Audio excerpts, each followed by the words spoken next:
Perhaps one of the areas that El Camino Hospital has become best known for is treatment of peripheral arterial disease, and basically what that is blocked arteries in the legs. This is a problem that affects at least 20 million people in America.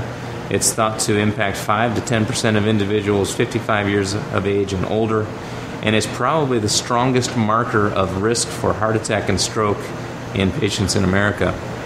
The testing to determine whether someone has peripheral arterial disease is really simple. It can be done with a blood pressure cuff. The treatment is very effective, and it also is important to recognize this because obviously it then turns our eye on the heart and the brain and makes sure that we're doing all the things that we should do to prevent major problems for our patients. Now, peripheral vascular disease can present itself in a couple of different ways, and there's a broad spectrum. Patients who smoke, patients who are diabetic, patients who carry all the typical cardiac risk factors are at increased risk for peripheral arterial disease. The thing about peripheral arterial disease, though, is over time it has a very, very high risk of death. At 5 years after the diagnosis of peripheral arterial disease, the likelihood of survival is reduced by 25%. That's greater than or equal to colon cancer, Hodgkin's disease, some other things that people pay a lot more attention to. When you get advanced stages of peripheral arterial disease, that number goes up precipitously to the point that survival is of grave concern, not because people die from peripheral arterial disease, but because it affects them in the form of stroke and heart attack, which obviously can be fatal.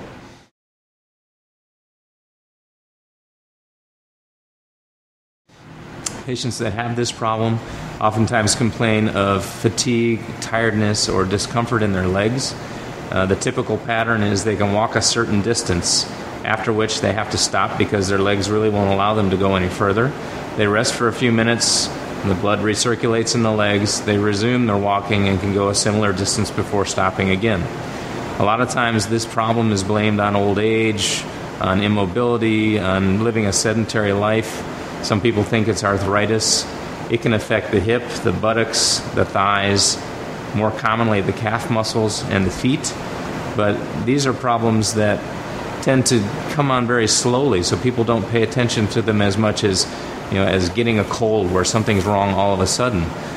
This problem goes on even further if it's not paid attention to, especially in diabetics, where it can become something that causes critical limb ischemia, which means your leg is at risk of being amputated. People who have leg discomfort, people who can't feel their feet, people who have ulcers or early signs of gangrene or black ulcers of the foot ultimately need care right away.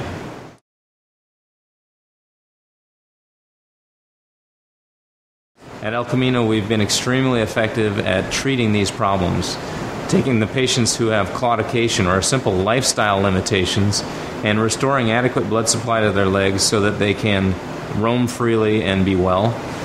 Taking patients who have true limb-threatening problems and in a 90 to 95% likelihood able to save their limbs and get them back on their feet literally.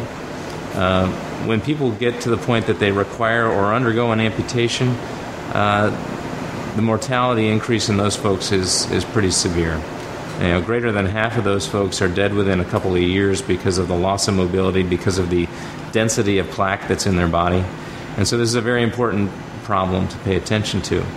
And we pride ourselves here on having every tool imaginable, and many that are not readily available at other hospitals, to help us succeed in the battle to restore blood flow to legs, to keep legs attached and where they're supposed to be, and to keep people moving and moving towards good health.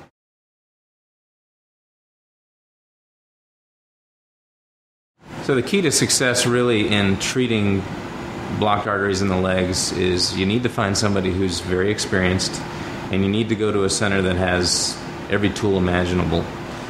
If you're being given advice that your only option is an amputation, you need another opinion. Amputation is a treatment of last resort. I can't tell you how many times we found patients that were told that was their option, and we found that there were other options that actually saved the leg and got them functional again. If you're being told your only option is a surgical bypass, quite frankly, there are other options available that are much less impacting on you. much less invasive. The key, again, is getting to a center, getting to a physician that can understand the value of all the options that are on the table.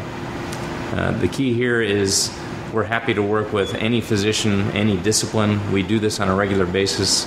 We routinely train the doctors on the West Coast to come in and learn new techniques. So we're very used to dealing with patients locally and patients from afar who have these difficult-to-treat problems. We can treat them with a simple puncture. People will oftentimes go home the same day. Even bypass surgery, we've now figured out a way to do this without any surgery at all. So options are really unlimited as long as you be your own advocate, find out what your options truly are, and be aggressive about your health care.